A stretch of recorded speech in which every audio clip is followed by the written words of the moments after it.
Over the years, Craftsman has offered a wide variety of accessories and attachments for their classic drill press line. This video is part 6 in a series covering these accessories and attachments. If you haven't seen any of the other accessory and attachment videos, click the link at the top of the screen. In this video, we'll be discussing the Craftsman Emerson slow speed pulley. Hello everyone, I'm Jeff and welcome to my shop. We got a lot to cover, so let's get to it. In 1970, Craftsman changed their pulley design for the 15.5-inch drill presses, starting with the Generation 3 Emerson. The new pulley design was a 6-inch, 8-sheave pulley that used a 3/16 of an inch by 45-inch V-belt. Changing from a 1/2-inch V-belt to a 3/16 of an inch V-belt allowed them to stack more sheaves on one pulley, which gave you more speed choices on these drill presses. Even with this wider range of speeds, the lowest speed possible was 380 RPM. Many users who worked with metals wanted a speed that was slower than 380 RPMs. In 1979, Craftsman started selling the drill press slow speed attachment to address this issue. This slow speed attachment functions similar to the earlier MSA that was for the Craftsman King Seeley and Emerson Gen 1s. However, this slow speed attachment only gave you two speed options: 140 RPMs and 215 RPMs. Craftsman offered these attachments for sale from 1979 through 1984. And this short 6-year run of them makes them pretty rare. I was lucky enough to have a fellow Garage Journal member who owned one let me play with it, and so that's what we're doing this video on. And here we are. This is the box that the slow speed attachment came in. It was model number 9-24646. It reduced the speed to 140 and 215 RPMs, and it was available for all of the 15.5-inch Craftsman Emerson Gen 3s, Gen 3.5s, Gen 4s, and 4.5s. So as we open it up, in the box, this is the mount that sits on the top of the column, and it uses a set screw to hold it in place. And notice these rails that are on it.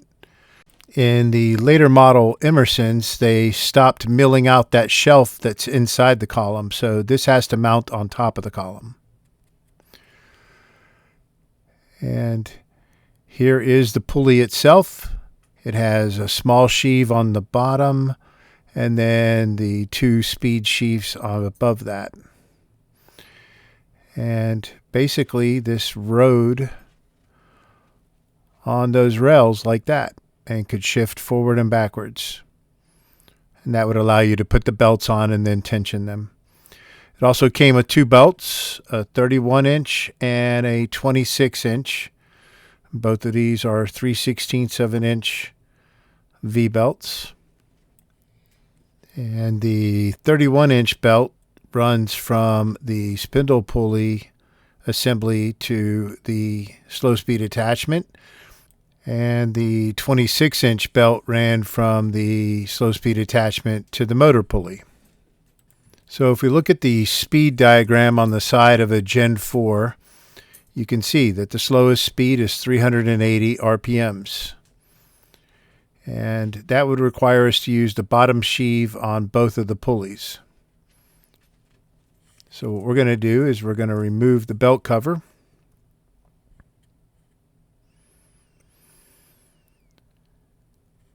And I've already lowered the column collar on the column itself. So then we're going to loosen the tension for the motor. Then we can go ahead and push the motor towards the head and remove the belt.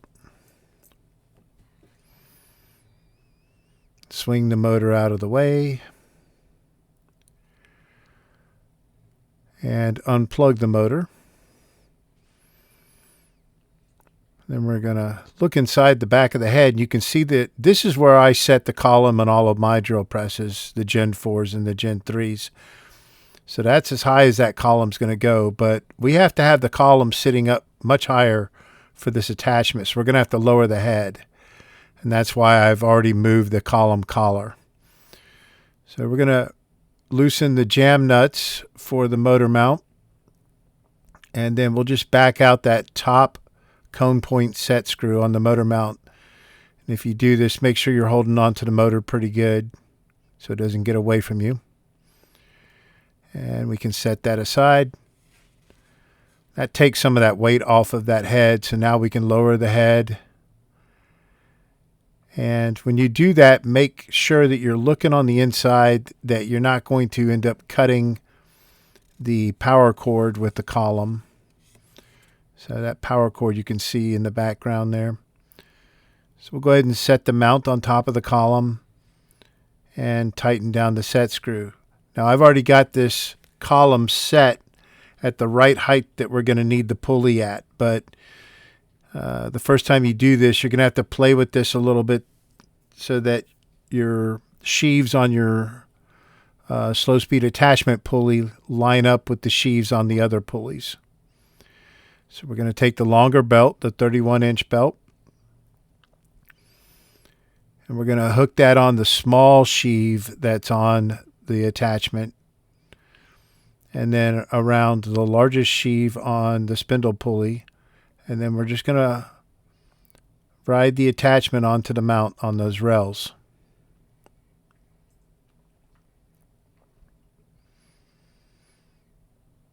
Like so.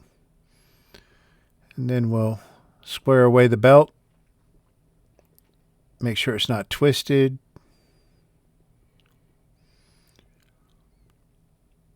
So I've got the column at the right height for these sheaves to line up.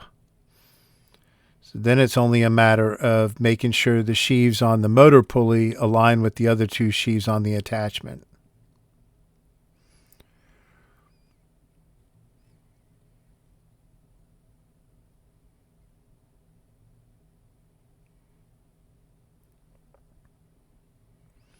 And then we can take the 26-inch belt,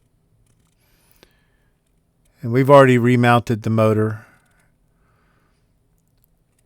So we'll slide the belt over the motor pulley, put it on the bottom sheath, which is the smallest, and then put it on the bottom sheave of the attachment, which is the largest.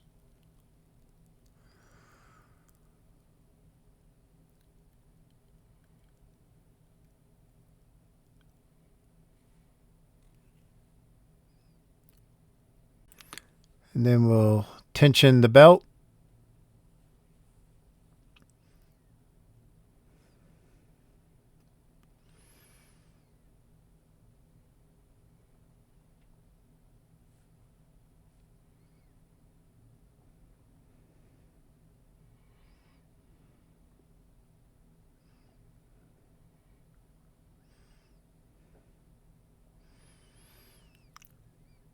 And then we can plug in the drill press